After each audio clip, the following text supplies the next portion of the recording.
Why has it been that the US and its EU allies and the NATO countries that have been responsible for this economic war, why is it that they just could not succeed at this time? And yeah, what is your assessment of that situation?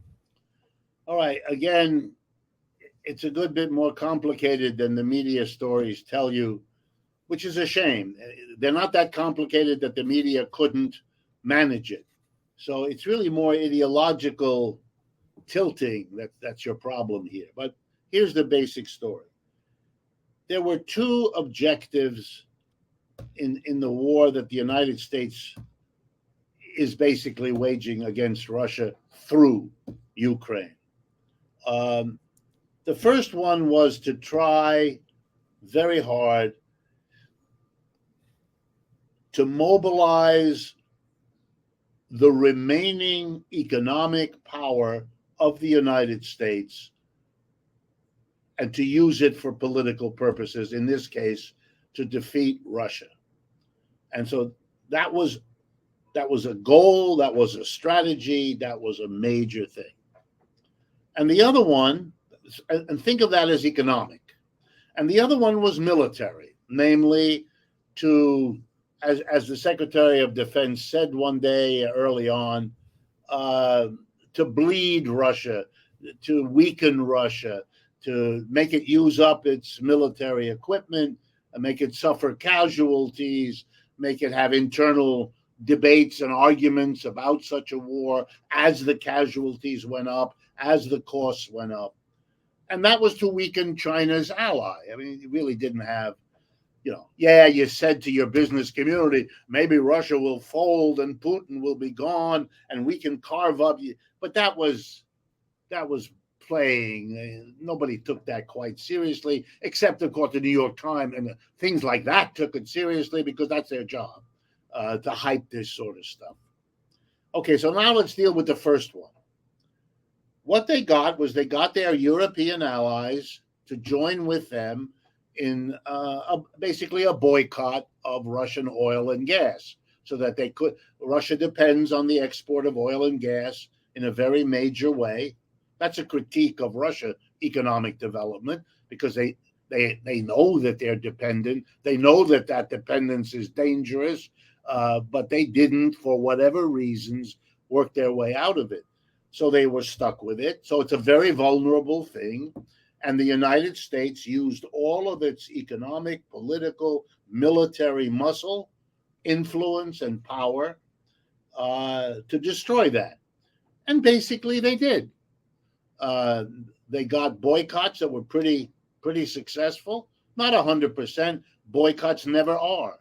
Sanctions didn't work in a lot of cases. That's normal. That's why sanctions are a very crude, blunt instrument.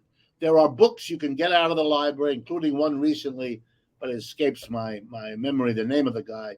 But he did a study of historical sanctions, and he shows they don't work. Or let's put it this way.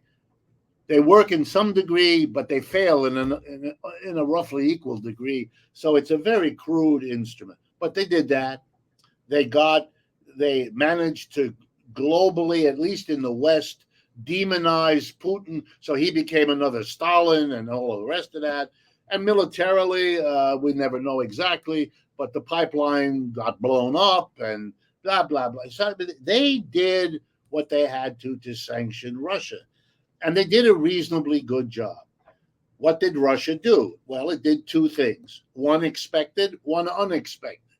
The expected one was to maneuver around the world to evade the sanctions, which is always what happens. Not new, shouldn't surprise anybody. So you can't ship Russian oil to Germany. You ship Russian oil to Mauritania in Africa. It sits in the dock for a couple of days, is transferred to another freighter who takes it to Germany, which notes oil from Mauritania. I mean, this is a joke. And many countries want the business. It's very lucrative. You sit in a harbor in Mauritania, load up with oil, go to Germany, and you get a big payment for doing that because it's worth it to the Russians to give you a cut to get this maneuver around the sanctions done. But much more important was the fact that Russia could turn to the BRICS nations, particularly China and India, but many others that they're close to, and say, you buy our oil and gas. And they did. And that made the American strategy defunct. The threat to sanction third parties that trade Russian oil didn't work. That's even harder. You can't enforce it because you can't keep track, basically, of it. So they made a terrible miscalculation, especially about India, but they shouldn't have. India and China have their troubles on the border all the time, but they also work together. I mean, they understand their situation. So the sanctions war didn't collapse the ruble, as Biden said it would. It didn't collapse the Russian economy. And if you put it together, the rising price of energy, because cheap Russian energy didn't come anymore, and you put that together with the disruptions of global trade, and you remember that the tariffs against China were still in place, were not relieved, most of them, and you have explanations for the inflation, both here and there. You know, American politicians and the media don't want to tell you, but if you put tariffs against the major producer of consumer and many capital goods, China, it raises the price here in the United States because you got to pay the price of the Chinese producer, and then on top of it, the tariff. The fact that that tariff goes to the United States government doesn't change its impact because it's a higher price that the American producer has to pay. It stimulates rising inflation. And so this attack on China and the accompanying attack on Russia were major causes of the inflation in the United States. And it leads American politicians to say the most bizarre junk that the rest of the world knows is junk.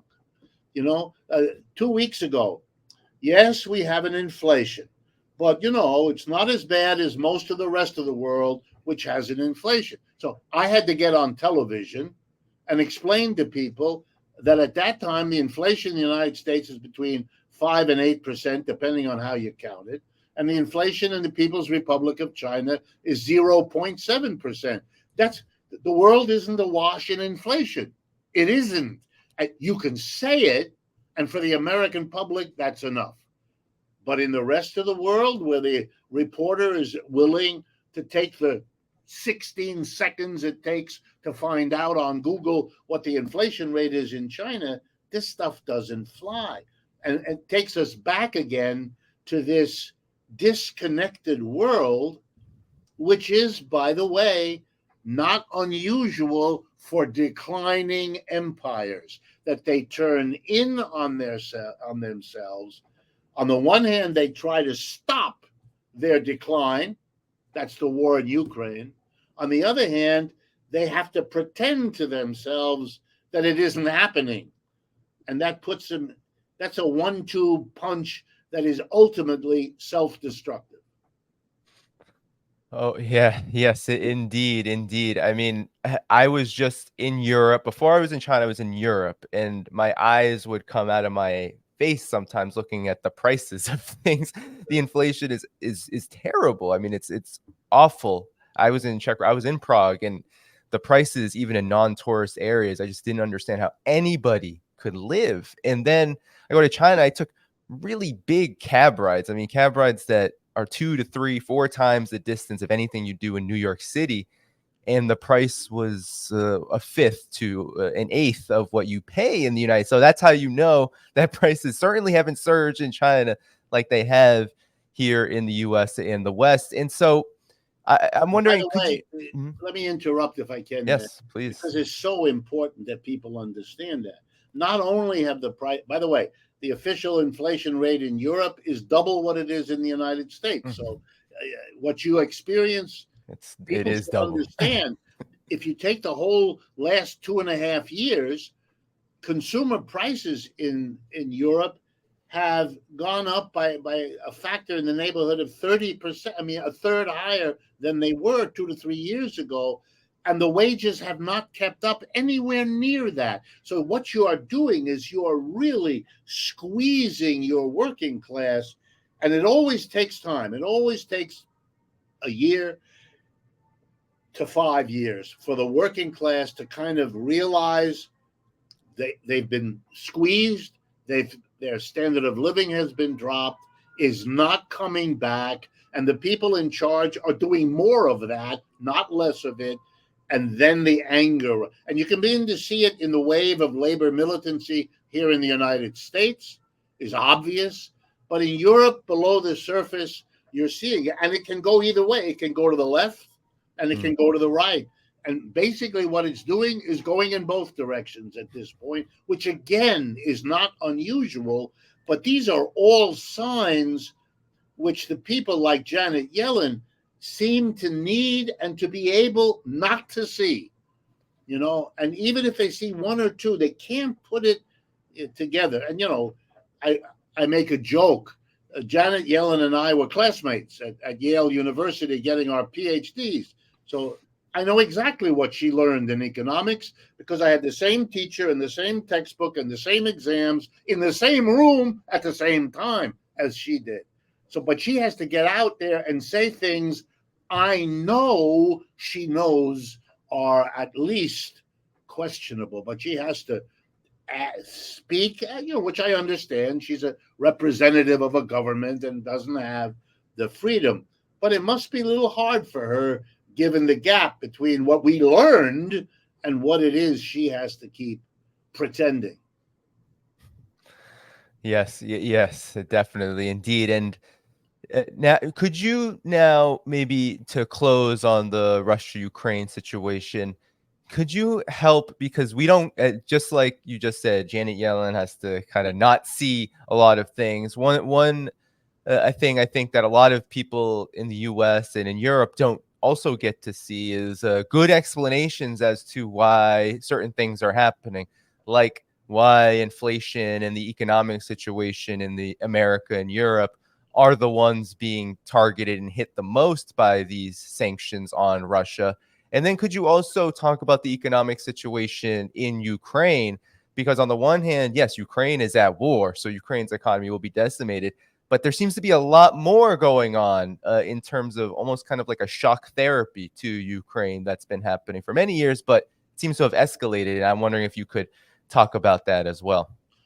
Yeah, I think as with all wars or all major events in human history, there are many factors that make them happen. There isn't one big thing that happened. The motivations of Ukraine are complicated. You have to remember, it used to be part of the Soviet Union. The Ukraine was just a part, and so it was woven into the totality of the Soviet Union. And then even there in the larger Comecon, the Eastern European alliance that was the counterpart to to NATO and the EU and so on. And so that economy, if you're going to be like that for half a century or more, which it was in the case of Ukraine, and now you are suddenly thrown out of it, you have a very difficult time because you've got to rearrange all of your economic, political, ideological linkages. You're basically separating from one and going to the other, number one. Number two, Ukraine was always poor. Number three, Ukraine has a history of political corruption that goes back a long, long time. I mean, if you follow the details of the war, I mean, even with all the support of the West, much of the equipment that Ukraine is using against Russia is equipment from the old Soviet Union. I mean, it's Russian material fighting Russian material. The Russians, too, are using all kinds of equipment left over from the Soviet Union. So this produces all kinds of bizarre adjustments. All of Eastern European countries have had a hard time making the adjustment. And in that hard time, they were provoked and they were enticed to allow Western European, particularly Western European capitalists to come in, set up production facilities, because it would tie them in to the Western European economy, which is what they hoped for. They all wanted to be in some sort of greater EU that would make them as prosperous as Belgium. In other words, their image was of something like that. Russia, on the other hand, for them, all of this is a threat. I mean, if you go back and you look, why was there in Eastern Europe from the Baltic republics in the north to Bulgaria? It was to be a cordon sanitaire, a safety block, so that Russia, having been invaded by Napoleon and invaded in the First World War, and then invaded by Hitler in the Second World War, I mean, they didn't want it again. These were devastations of Russia over and over and over again. So all of these countries, instead of being their allies, or at least a barrier, are now forward positions of NATO. And whether exactly you had to go to war to stop it, that's a good question, and I'm not sure what the answer is. But were there people in Russia who wanted finally to stop this? Yes. And Ukraine, being as big as it is, moving as deep into Russia as its geography has it do, was a reasonably logical place. I'm sure Putin and his team were embarrassed that they hadn't been able to stop it before, that Poland and Czechia and Slovenia and all of them are what they are. And then, the shenanigans of 2014 and the reaction to the wars in Georgia and so on. You put that all together and they have a position no further, no more.